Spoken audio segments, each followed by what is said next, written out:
दोस्तों, जैसा कि अध्याय 1 में हमने देखा कि अर्जुन युद्ध करने से मना कर देता है जब वो देखता है कि उसके सारे बंधु परिवार गुरुजन उसके सामने हैं और उन्हीं से उसे युद्ध लड़ना है। तो वो व्याकुलता से भर जाता है और युद्ध करने के लिए मना कर देता है। धनुष भी उसके हाथों से छूट जाता है और रथ पर ही जाकर बैठ जाता है। तब भगवान श्री कृष्ण अध्याय 2 में उसे युद्ध करने के लिए मनाते हैं और उसे समझाते हैं कि उसका असली कर्म क्या है। दोस्तों, स्वागत है आपका हमारे चैनल द डायमंड टॉक पे। ये हमारी भगवत गीता की सीरीज चल रही है जिसमें हर बुधवार को हम भगवत गीता के एक अध्याय को लेकर आते हैं। अध्याय 1 हमारा कंप्लीट हो चुका है। आज हम अध्याय 2 में सांख्य योग यानी भगवान श्री कृष्ण अर्जुन को युद्ध के लिए किस तरीके से तैयार करते हैं और उसे उसका कर्म बताते हैं, इसे विस्तार से समझने वाले हैं। तो चलिए शुरू करते हैं। शुरू करने से पहले यदि आप चैनल पर पहली बार आए हैं तो चैनल को सब्सक्राइब करके हमारा सपोर्ट जरूर करिएगा और वीडियो को लास्ट तक जरूर देखिएगा। दोस्तों, भगवान श्री कृष्ण अर्जुन को समझाते हुए कहने लगे कि तेरा यह मोह असमय पैदा हुआ है जिसका परिणाम घातक होगा। युद्ध भूमि में आकर मोह करना व युद्ध से इनकार करना तेरी कायरता मानी जाएगी। इसमें तेरा मान सम्मान कीर्ति यश आदि सब नष्ट हो जाएगा। श्रेष्ठ पुरुषों ने क्षत्रिय को युद्ध भूमि से भाग जाने को कभी उचित नहीं बताया तथा यह भी कहा गया है कि युद्ध भूमि में पीठ दिखाना व मरने मारने के भय से भाग खड़े होना वालों की सभी प्रकार से दुर्गति ही होती है। न उसे स्वर्ग मिलता है न उसे समाज में कीर्ति मिलती है। तुझे भगोड़ा मानकर लोग कायर कहेंगे। इसके होने वाले परिणामों को देखकर तू युद्ध के लिए तैयार हो जा। कहने लगे कि तू मोहवश अपने कर्तव्य को ही भूल गया है। कर्तव्य पालन में मोह को कोई स्थान नहीं है। आत्म अमर है और यह शरीर तो मरणाधर्मी है जिसे सामान्य व्यक्ति को भी जानना है। फिर तू इस शरीर के प्रति मोहग्रस्त है। मोह तो सभी में रहता है किंतु कर्तव्य पालन में मोह का त्याग करना उचित मानसिकता है। मोहवश कर्तव्यों का त्याग कर देना उचित नहीं है। यह भी पाप कर्म है जिसे तू नहीं जानता। युद्ध भूमि में मोह को कोई स्थान नहीं होता। तू मरने और मारने की चिंता छोड़कर अपने कर्तव्य का पालन कर जो इस समय तेरा धर्म है। इसमें कोई पाप नहीं है। इसके विपरीत इस समय अपने कर्तव्य को न करना ही तेरा सबसे बड़ा पाप होगा। दुश्मन की चुनौती का सामना करना क्षत्रिय का धर्म है। तो अपनी मूर्खता को छोड़कर युद्ध कर। किसी अपराधी अतताई अन्यायी व अत्याचारी को दंड देने से कोई पाप नहीं लगता बल्कि पुण्य का ही काम होता है जो तेरा धर्म है। दुष्ट को दया करना पाप के समान होता है, अतः तू युद्ध कर। श्री कृष्ण अर्जुन को कहते हैं कि युद्ध में शौर्य व पराक्रम दिखाना क्षत्रिय का धर्म है। युद्ध से मना करना व युद्ध भूमि से भाग खड़े होना तेरी नपुंसकता ही सिद्ध करेगा। अतः युद्ध करके तू अपने शौर्य का प्रदर्शन कर, यही तेरे लिए इस समय उचित होगा। युद्ध में दया करुणा अहिंसा मरना मारना आदि के विचार आना मानसिक दुर्बलता ही है जिसका त्याग कर तू इस युद्ध के लिए खड़ा हो जा। अर्जुन फिर श्री कृष्ण से कहने लगे कि इन गुरुजनों को मारकर मुझे क्या प्राप्त होगा। यही राज्य सुख और उससे प्राप्त होने वाले विभिन्न प्रकार के तुच्छ भोग, और वे भी इन सबको मारकर इनके रुधिर से सने हुए जिनको मैं कभी पसंद नहीं करता। इसके बजाय मुझे बिच्छान्न पर भी निर्भर करना पड़े तो ऐसे राज्य की सुख की अपेक्षा उसे मैं अपना अधिक कल्याणकारी मानूंगा। अतः मुझे युद्ध के लिए बाध्य न करें। श्री कृष्ण आगे और कहने लगे कि यह शोक अज्ञान के कारण होता है। जो शोक करने योग्य है उनके लिए तो शोक करना उचित है, किंतु जो युद्ध के लिए आए हैं उनके लिए शोक करना उचित नहीं है। यह आताताई अन्यायी अपराधी हैं, इनके मरने का कैसा शोक करना। यहाँ इस परिस्थिति में तेरे लिए तेरा शोक करना किसी भी प्रकार से उचित नहीं है। ज्ञानी व्यक्ति तो किसी से मोह नहीं करते। जो मर गया उसे जीवित हैं उनके लिए पंडित जन मोह नहीं करते, न उनके लिए शोक करते हैं, क्योंकि ईश्वर के नियम को कौन टाल सकता है। तू इसे न जानकर पंडितों के समान बातें कर रहा है, अतः इन विचारों को छोड़ दे। कृष्ण फिर कहते हैं कि हे अर्जुन, सृष्टि के इस नियम को तू नहीं जानता, इसलिए शोक मोह आदि की बातें कर रहा है। सृष्टि का नियम है कि जिसका जन्म हुआ है उसकी मृत्यु निश्चित है। कोई भी अमर आज तक नहीं हुआ है तथा जो मर गया उसका फिर जन्म लेना निश्चित है। सृष्टि के इस नियम के अनुसार हम तुम और ये राजा लोग पूर्व भी जन्म ले चुके हैं और आगे भी जन्म लेंगे, इसलिए तेरे लिए शोक करने का कोई कारण ही नहीं है। अपराधी को दंड देना तेरा धर्म है, इसलिए तेरे लिए इस समय युद्ध करना ही उचित होगा। कृष्ण अर्जुन को कई प्रकार से समझाते वे कहते हैं कि यह सृष्टि चक्र निरंतर चल रहा है, इसे रोका नहीं जा सकता। मनुष्य से रोकने में असमर्थ है। यह सृष्टि ईश्वरीय नियमों के अनुसार चल रही है, इसमें फेरबदल मनुष्य कर ही नहीं सकता। बच्चा जन्म लेता है तो उसका बालपन जवानी वृद्धावस्था अपने आप आती है और अंत में वह मर जाता है तथा मरकर पुनः जन्म लेता है। वह अंत में मरता है, मरकर पुनः जन्म लेता है। यह कर्म चलता रहता है जिसे रोका नहीं जा सकता, इसलिए ज्ञानी जन किसी के लिए भी मोह नहीं करते। कृष्ण अर्जुन को कहते हैं कि तू पुरुषों में श्रेष्ठ है। कृष्ण अब तक अर्जुन को सामान्य व्यवहार एवं कर्तव्य बोध का ही उपदेश दे रहे थे, किंतु अब वे उसे अध्यात्म ज्ञान के उच्च स्तर पर ले जा रहे थे। वे अब उसे सत्य और असत्य की व्याख्या करते हुए कहते हैं कि हे अर्जुन, तू इस सत्य और असत्य को समझकर निर्णय कर। सत्य वह है जिसकी सत्ता है, जो सदा से है, सदा रहेगा, जिसका न जन्म होता है न मृत्यु, जो न घटता है न बढ़ता है, जिसका रूप परिवर्तित भी नहीं होता, जो पूर्ण है, जो सदा है, सर्वदा है, अपने ही रूप में है, वही एकमात्र परम तत्व चैतन्य स्वरूप, जिसे भारतीय आध्यात्मिक ब्रह्म नाम से संबोधित करते हैं, वह ब्रह्म ही एकमात्र सत्य है, जो सृष्टि का मूल कारण है। वही शाश्वत एवं सनातन है, अपरिमित है, जिसका न निर्माण होता है न विध्वंस होता है। इस सृष्टि में दूसरा तत्व प्रकृति है, जिसकी आपकी कोई स्वतंत्रता नहीं है। यह उसी चैतन्य स्वरूप ब्रह्म की माया शक्ति है, जो उसी से प्रकट होकर पुनः उसी में विलीन हो जाती है। इसलिए यह माया असत है। यह मूल तत्व ही एकमात्र स्थिर तत्व है, जिसके सहारे यह समस्त सृष्टि का चक्र भ्रमण कर रहा है। यही वेदांत का द्वितीय दर्शन है। ब्रह्म के अतिरिक्त अन्य सभी परिवर्तनशील हैं, अतः वे सभी असत हैं, मिथ्या हैं, जिन पर विश्वास नहीं किया जा सकता। कृष्ण आत्मा की महिमा का वर्णन करते हुए कहते हैं कि इस आत्मा का कोई भी शस्त्र छेदन नहीं कर सकता, न कोई अग्नि से जला सकती है, इसे कोई भी जला गला नहीं सकता, न कोई सुखा सकता है। अर्थात यह इन भौतिक पदार्थों पृथ्वी, जल, अग्नि, वायु और आकाश से प्रभावित नहीं होता। यह नित्य है, सदा रहने वाला है, सर्वव्यापी है, कण कण में इसकी सत्ता है। यह अचल और स्थिर रहने वाला है, जिसे कोई हिला नहीं सकता। सृष्टि की समस्त क्रियाओं का यही एकमात्र कारण है तथा यही सनातन है। ऐसे आत्म तत्व को विस्मृत कर तू अनित्य की चिंता कर रहा है, यह तेरा अज्ञान है। आत्मा की विशेषता का वर्णन करने के बाद भगवान श्री कृष्ण अर्जुन से कहने लगे कि इन सब विशेषताओं के होते हुए भी यह आत्मा अव्यक्त है, इसे देखा नहीं जा सकता, जिससे अज्ञानी जन इसे जान नहीं सकते। ज्ञानवान ही इसकी अनुभूति कर सकते हैं। मनुष्य केवल इन शरीरों को ही देख सकता है, इसलिए वह इन्हीं को अपना स्वरूप मान बैठता है, जो दृश्य है। आत्मा अदृश्य है, जिसकी अनुभूति ज्ञानवान को ही होती है। यह आत्मचिंतन को भी नहीं आती है, इसलिए बुद्धि से भी इसे नहीं जाना जा सकता। यह विकार रहित है। मनुष्य के सभी विकारों का जन्म उसका मन और बुद्धि है। आत्मा शुद्ध चैतन्य स्वरूप है, जिसमें कोई विकार नहीं है। अतः हे अर्जुन, तू इस आत्म तत्व को जानकर इन शरीरों के प्रति मोह का त्याग कर शोक रहित होकर युद्ध कर। भगवान श्री कृष्ण अर्जुन को कह रहे हैं कि यह आत्मा ही शरीर में सब कुछ है। शरीर तो नष्ट होता है, वह यह आत्मा उसका निर्माण फिर कर लेगी। मकान के गिर जाने से उसका मालिक यदि जिंदा है तो वह फिर नया मकान बना सकेगा, लेकिन शरीर का मालिक यह आत्मा है, जो शरीर से मरने पर भी जीवित रहकर भी नए शरीर का निर्माण कर लेगी। यह आत्मा सदा से ही अवध्य है। शरीर का वध करने से यह नहीं मान लेना चाहिए कि आत्मा का भी वध हो गया है। इसलिए हे अर्जुन, तू युद्ध में जाने वाले प्राणियों के लिए शोक मत कर। जब युद्ध तुझे मारने पर उतारू है और उसे शोक नहीं हो रहा है तो तू किस कारण से शोक कर रहा है? वे भी तो हजारों को मारेंगे, यह उन्हें पाप नहीं लगेगा। युद्ध भूमि में शोक करना व पाप पुण्य की बातें करना योद्धा को शोभा नहीं देती।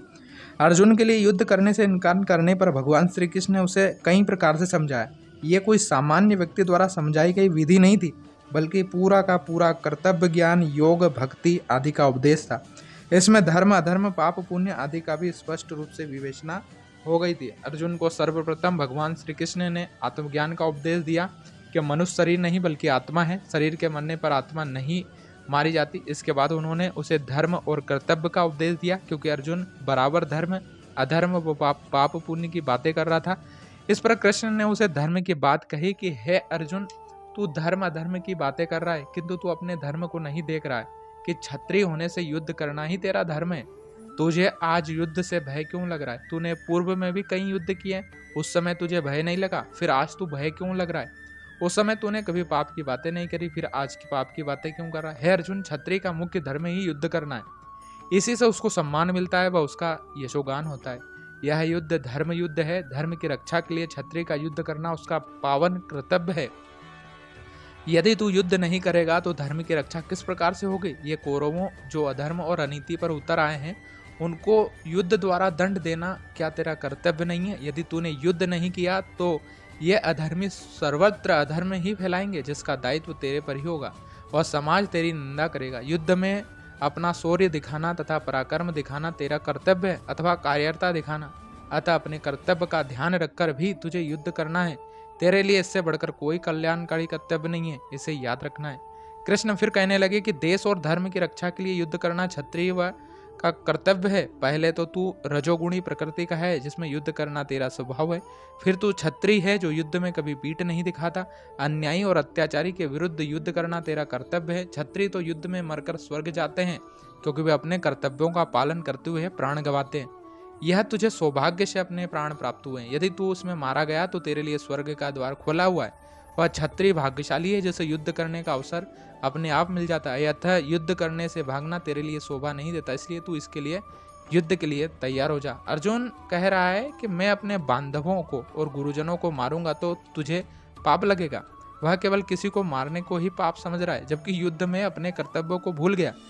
युद्ध उसने आमंत्रित नहीं किया, बल्कि उस पर थोपा गया था कि युद्ध के बिना तुम्हें 1 इंच भूमि नहीं दी जाएगी। ऐसी स्थिति में युद्ध उसके सामने एक चुनौती थी, जिसका युद्ध में होने से उसे स्वीकार करना था। युद्ध से भागना, कायरता दिखाना उसका धर्म नहीं था। जिसका जो कर्तव्य है उसको पूरा करना सबसे बड़ा धर्म है। न्यायाधीश का धर्म अपराधी को दंड देना है, शिक्षक का धर्म छात्रों को शिक्षा देना है, पुलिस का धर्म धर्म के लोगों को माल की रक्षा करना। इसी प्रकार समाज के प्रत्येक वर्ग के लिए जो भी कर्तव्य निश्चित किए गए हैं उसका पूरी ईमानदारी से पालन करना ही उसका धर्म है। कृष्ण फिर कहते हैं कि तेरी वीरता, बल, शौर्य, पराक्रम आदि के कारण अब तक जन जन में जो तेरा यशोगान हो रहा है, वह इस युद्ध से भाग जाने पर तेरी सभी प्रकार की अपकीर्ति होगी तथा लोग बहुत काल तक इसका बखान करते रहेंगे। इसलिए सम्मानित पुरुष के लिए इस प्रकार की अपकीर्ति उसके मरण से भी बढ़कर होती है। अतः तू अपने सम्मान को बनाए रखने के लिए युद्ध कर, अन्य कोई उपाय मत कर। जिन कौरवों में अब तक तेरी धाक थी तथा युद्ध कला में तू सम्मानित था, वे यह नहीं समझेंगे कि तेरे में करुणा जागृत हो गई है अथवा हमारे प्रति उसके मन में दया भाव आ गया है, बल्कि वे यह समझेंगे कि हमारी बड़ी सेना तथा हमारे महारथियों को देखकर यह युद्ध से भाग गया है। क्या तेरे लिए यह लज्जाजनक नहीं होगा? कृष्ण और भी कहते हैं कि ये जो दुश्मन हैं वे तेरी बहादुरी की निंदा करते हुए बहुत सी बातें कहने लगेंगे कि तेरी बहादुरी धूल में मिट गई, तू कायर और डरपोक था, बहादुरी का ढोंग कर रहा था, तू कौरवों की सेना को देखकर डर कर भाग गया, आदि ऐसी कई बातें कहेंगे जिनको सुनकर क्या तुझे दुख नहीं होगा? अपमानित होने से बढ़कर मनुष्य को कोई दुख और क्या हो सकता है एक योद्धा के लिए। इसलिए तुझे युद्ध से भाग खड़े होने का विचार ही छोड़ देना चाहिए, वह युद्ध के लिए तैयार हो जाना चाहिए। कृष्ण फिर कहते हैं कि एक क्षत्रिय के लिए तो युद्ध करना स्वर्ण अवसर है, जो किसी भाग्यशाली को ही प्राप्त होता है। कृष्ण यहाँ अर्जुन को एक और महत्वपूर्ण उपदेश देते हैं कि इस संसार में कई अविवेकी जन हैं जो केवल अपने भोग और ऐश्वर्य प्राप्ति की ही चिंता में तन्मय हैं। उनके सभी कर्म इस संसार में भोग और ऐश्वर्य प्राप्ति के लिए होते हैं। इस संसार में हमें सभी प्रकार के भोग प्राप्त हो जाएं, हमें धन संपत्ति मिल जाए, बंगला कार मिल जाए, मान सम्मान प्रतिष्ठा मिल जाए, समाचार पत्रों में हमारा नाम छप जाए, राष्ट्रपति का पुरस्कार मिल जाए, आदि अनेक प्रकार की कामनाओं का पूरा करने के लिए अपना जीवन व्यतीत कर देते हैं। किंतु ऐसे विवेकहीन यह नहीं सोच पाते कि सब वस्तुएं भौतिक हैं और ये छूटने वाली हैं, इस जीवन में ही नष्ट हो सकती हैं और मृत्यु पर तो छूट ही जाएंगी, आगे के जीवन में इनका कोई उपयोग नहीं है। फिर भी इन्हीं के संग्रहण में तन्मय से लगा है। जब हमें मृत्यु के बाद अपनी अगली यात्रा पर जाना होगा तो वो यात्रा सुखद बनाने के लिए किसी वस्तु का संग्रहण किया है, यह अविवेकी जन नहीं सोचते। किंतु जिनमें थोड़ी बहुत समझ होती है वे इसकी भी चिंता करने लगते हैं। ऐसे में कुछ लोग उन्हें भ्रमित कर वेद वाक्यों का उदाहरण देकर उन्हें स्वर्ग का प्रलोभन देकर कहने लगते हैं कि तो उत्तम कर्म करो, सेवा करो, कर दूसरों की भलाई करो, आदि तो तुम्हें स्वर्ग मिल जाएगा। स्वर्ग में क्या है? इसके लिए वे कहते हैं कि वहाँ तुम्हें उत्तम भोग प्राप्त होंगे, सभी प्रकार के सुख मिलेंगे, अप्सराएं मिलेगी, सुगंधित वातावरण मिलेगा, संकल्प मात्र से सभी वस्तुएं प्राप्त हो जाएंगी, संसार के जैसे कष्ट नहीं होंगे, धन संपत्ति ऐश्वर्य आराम आदि सब कुछ अनायास ही प्राप्त हो जाएगा। कुछ धर्म कहते हैं कि वहाँ हुरें मिलेंगी, शराब की दरिया मिलेंगी। इस प्रकार के नाना प्रकार के प्रलोभन देकर उन्हें समझाते रहते हैं। ऐसे व्यक्ति केवल कर्म फल के प्रशंसक हैं, जो कर्मों के फल की चाह करने वाले हैं। वे स्वर्ग सुख को ही इस जीवन की परम गति मानते हैं कि वह मिल जाएगा तो हमारा जीवन धन्य हो जाएगा, किंतु वे इस बात को भूल जाते हैं कि यह स्वर्ग सुख भी अनित्य है। अपने पुण्य कर्मों के क्षीण होने पर पुनः इस जन्म मृत्यु के चक्र में गुजरना ही पड़ता है। स्वर्ग का यह दृश्य बड़ा अलंकारिक भाषा में वर्णन करते हुए वे विवेकहीन जन उसे सत्य मान लेते हैं। वे स्वर्ग की प्राप्ति के लिए कई प्रकार के उपायों, अनुष्ठानों, कर्म कांडों, आचरण आदि के भी उपाय बताते हुए कहते हैं कि इनके करने से तुम्हें स्वर्ग प्राप्ति होगी, जिससे वे उसी प्रकार के कर्म करने लगते हैं जिससे उनकी परमात्मा में निश्चितता बुद्धि नहीं होती। मनुष्य लोभी है, लालची है, कामी है, उसकी आसक्ति है, कामना है, वह कर्म करके फल की चाह करता रहता है। कृष्ण कहते हैं कि हे अर्जुन, जो वेदों का उदाहरण देकर कहते हैं कि देवताओं के पूजन से, यज्ञ कर्मों के करने से स्वर्ग की प्राप्ति होती है, किंतु वेदों में 3 प्रकार के गुणों, सत्व, रज एवं तम गुणों का तथा उनके कार्य रूप समस्त भोगों एवं अन्य प्राप्ति के साधनों का वर्णन है। भोग एवं ऐश्वर्य बुरे नहीं है, किंतु उनमें आसक्ति रखना उचित नहीं है। भोगों में आसक्ति ही बंधन का कारण है। स्वयं भोग बंधन का कारण नहीं बनते, क्योंकि मनुष्य को जिंदा रहने के लिए भी तो भोग करना ही पड़ता है। यह संसार सुख दुख हर्ष विषाद जीवन मृत्यु जय पराजय लाभ हानि आदि अनेक प्रकार के द्वंद्वों से भरा हुआ है, किंतु यह सही द्वंद्व मन के कारण है। परमात्मा में कोई द्वंद्व नहीं है। जब तू मन के पार चला जाएगा और परमात्मा में स्थिर हो जाएगा तो ये द्वंद्व तुझे दुखी नहीं करेंगे। तेरी आसक्ति के कारण ही ये तुझे भिन्न भिन्न ज्ञान देते हैं। यदि तू आसक्ति रहित होकर कर्म करेगा तो तू द्वंद्वतीत होकर जाएगा। अतः तू परमात्मा में स्थित होकर इस योगक्षेम को न समझ। जो वस्तु प्राप्त नहीं है उसे प्राप्त करना तथा जो प्राप्त है उसकी रक्षा करना, यही योगक्षेम है। यह तेरी वासना और आसक्ति के कारण है, जिसका त्याग करके अपने शरीर मन और इंद्रियों को वश में करके स्वाधीन अंतःकरण वाला है। दोस्तों, गीता में जो भी ज्ञान भगवान श्री कृष्ण ने अर्जुन के माध्यम से इस जगत को दिया है वह एकमात्र समस्त मानव जाति के लिए कल्याणकारी है। इन सभी में कृष्ण का कर्म का उपदेश सर्वाधिक महत्वपूर्ण है। कर्म ही मनुष्य जीवन का आधार है। बिना कर्म के कुछ भी प्राप्त नहीं होता, किंतु कर्म किस प्रकार किया जाए जिससे मनुष्य अपने जीवन को सफल बनाता हुआ परम गति को प्राप्त हो सके, यह संदेश केवल गीता ही देती है। प्रकृति के रजोगुण के कारण मनुष्य की कर्म में प्रवृत्ति तो होती है, उसे अपनी प्रवृत्ति के बाध्य होकर कर्म तो करने पड़ते हैं। बिना कर्म किए वह एक क्षण भी नहीं रह सकता, किंतु वे कर्म किस प्रकार के होने चाहिए इसका स्पष्ट विवेचन गीता में ही मिलता है। इसलिए गीता में कर्म योग का उपदेश सर्वाधिक महत्वपूर्ण बन गया है।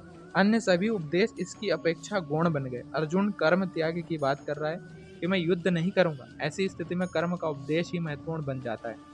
वैसे गीता में कर्म की पूरी व्याख्या मिलती है, किंतु कृष्ण उसकी सभी प्रकार की शंकाओं का समाधान कर देते हैं। अर्जुन की एक शंका यह भी थी कि इस युद्ध भूमि में कर्म का फल क्या होगा, मैं जीतूंगा या हारूंगा। इस युद्ध करने से हिंसा होगी, मुझे पाप लगेगा, मैं नरक में जाऊंगा, वर्ण संकर पैदा होते हैं आदि से संकेत हो जाते हैं। इसका सबसे उत्तर में कृष्ण एक ही श्लोक में उसकी सभी शंकाओं का समाधान निर्मूल कर देते हैं कि तेरा केवल कर्म करने में ही अधिकार है, फल में तेरा अधिकार नहीं है। फल तो ईश्वरधीन है। फल की इच्छा रखकर जो कर्म किए जाते हैं वे ही बंधन का कारण बनते हैं, किंतु फल तेरे हाथ में नहीं है, न तू उसे पहले जान सकता है इसका फल क्या होगा। इसलिए फल की इच्छा का त्याग कर केवल कर्म कर तथा फल मेरे पर छोड़ दे, क्योंकि जिस पर तेरा अधिकार ही नहीं है उसकी क्यों चिंता करता है। कर्मों का नियम ही ऐसा है कि कोई भी कर्म अपना फल दिए बिना समाप्त नहीं होता। प्रत्येक कर्म का फल अवश्य होता है। शुभ कर्मों का शुभ एवं अशुभ कर्मों का अशुभ फल होता है, जिसको भोगने के लिए मनुष्य को बार बार जन्म लेना पड़ता है। शुभ कर्मों को करने से अशुभ कर्म नष्ट नहीं होते, बल्कि दोनों का ही फल भोगना पड़ता है। इसलिए कोई भी कर्म मुक्ति का साधन नहीं बन सकता। जिस प्रकार चोरी करके अथवा किसी की हत्या करके कोई दान पुण्य कर दे तो वह चोरी व हत्या के दंड से बच नहीं सकता, ऐसे ही कर्म का नियम है। जन्म और पुनर्जन्म के दो ही कारण हैं, एक है कर्मफल भोग तथा दूसरा है वासना। यदि किसी की कर्म की वासना शेष है तो वह उस वासना के कारण उसका पुनर्जन्म होता है। जैसा उदाहरण से जड़ भरत के कोई शुभ या शुभ कर्म तो नहीं होते, किंतु उसकी मृग शावक में वासना हो गई, जिससे उसे मृग योनि में जन्म लेना पड़ा। किंतु जो समबुद्धि वाले हैं उनकी न तो वासना होती है न आसक्ति होती है। मनुष्य के बंधन का एकमात्र कारण मोह है। इसी मोह के कारण वह संसार से स्वयं बंध जाता है। यह संसार उसे बांधता है। यह मोह भी अज्ञान से ही पैदा होता है, जिसे सृष्टि की रचना का कुछ भी ज्ञान नहीं है। वह संसार के पदार्थों से मोहित होता है, जिससे उसे दुख भोगना पड़ता है। किंतु ज्ञानी जन जिन्हें आत्मज्ञान हो गया है अथवा जिन्हें ईश्वरी की अनुभूति हो गई है, वे इस मोह रूपी दलदल में फंसते ही नहीं है। उन्हें इस लोक में और परलोक के सभी प्रकार के भोगों के प्रति वैराग्य हो जाता है। वे भोगों की चाह ही नहीं करते, चाहे वे स्वर्ग के ही भोग क्यों ना हो। इसलिए हे अर्जुन, जिस समय तेरे में ज्ञान का उदय हो जाएगा उसी क्षण तू इस मोह को त्याग कर उस परम गति को प्राप्त हो जाएगा। फिर न कोई पाप शेष रहेगा न पुण्य। कृष्ण ने बुद्धि को स्थिर करने के कई उपाय बताए। शरीर में 5 ज्ञानेंद्रियां हैं, कान त्वचा आँख जिह्वा नासिका। ये 5 विषयों को ग्रहण करती हैं। शब्द स्पर्श रूप रस और गंध, ये 5 विषयों इनमें प्रिय लगने के कारण ये इन्हीं में सदा आसक्त रहती हैं। यही आसक्ति मनुष्य की बुद्धि को भ्रमित करती है, जिसमें उसका मन कभी शांत नहीं रह सकता। इसको स्थिर करने का एक ही उपाय है कि जिस प्रकार कछुआ अपने समस्त अंगों को समेटकर भीतर ले लेता है, उसी प्रकार मनुष्य को चाहिए कि वह इन सभी इंद्रियों को इन विषयों से हटाकर आत्मा में स्थिर कर ले। इसी से मन की चंचलता दूर होकर उसकी बुद्धि स्थिर हो जाएगी। ऐसे ज्ञानी जन ही स्थिर बुद्धि वाले कहे जाते हैं। श्री कृष्ण कहते हैं कि जिसकी बुद्धि परमात्मा में स्थिर हो जाती है वह उसी के आनंद में मग्न रहता है। वह फिर तुच्छ सांसारिक भोगों को भोगने की इच्छा नहीं करता। उसका अहंकार गलित हो जाता है। अहंकार के न रहने से उसकी सभी प्रकार की कामनाएं, वासनाएं, इच्छाएं, तृष्णाएं आदि सब समाप्त हो जाती हैं, जिससे वह मोह, माया, ममता, आसक्ति, राग, द्वेष, क्रोध, ईर्ष्या, घृणा आदि से मुक्त हो जाता है, क्योंकि इन सब का कारण अहंकार ही तो था। कृष्ण कहते हैं कि जिसे ब्रह्मा का अनुभव हो गया उसी की ऐसी स्थिति होती है। अन्य जो अज्ञान से ही भटकते रह जाते हैं और अपना जीवन निर्वाह करते हैं। जिसे ब्रह्म की प्राप्ति हो गई, जिसे उसका अनुभव हो गया, उसी की बुद्धि स्थिर होती है। वही निश्चितिक बुद्धि वाला होता है। वही सत्य का निर्माण करने में सक्षम होता है। ऐसा ब्रह्म ज्ञानी किसी से में भी समाहित हो जाता है। वह अपने कर्तव्यों, कर्मों को ईश्वरीय कर्म समझकर करता है। वह उसे ईश्वर की आज्ञा मानकर पूरा करता है। उसके मन में राग द्वेष का अभाव हो जाता है। जब तक जीवन है, कर्म तो उसे करने ही पड़ते हैं। इसका त्याग करना भी ईश्वर की इच्छा के विपरीत है। कर्म से ही शरीर का निर्माण हुआ है, कर्म से ही उसको गति मिलती है तथा कर्म में ही उसका अंत होता है। इसलिए कर्म त्याग की बात सोचना भी मूर्खता की निशानी है। उपनिषद वाक्य है कि कर्म करते हुए ही 100 वर्ष जीने की इच्छा कर, अन्यथा जीना ही व्यर्थ है। और दोस्तों, इसी के साथ हमारा अध्याय 2 समाप्त होता है। वीडियो अच्छा लगा हो तो ज़्यादा से ज़्यादा शेयर करिएगा, लाइक करिएगा, कमेंट में जय श्री कृष्णा जरूर करिएगा। मिलते हैं अध्याय 3 में अगले सप्ताह में। तब तक के लिए जय श्री कृष्णा।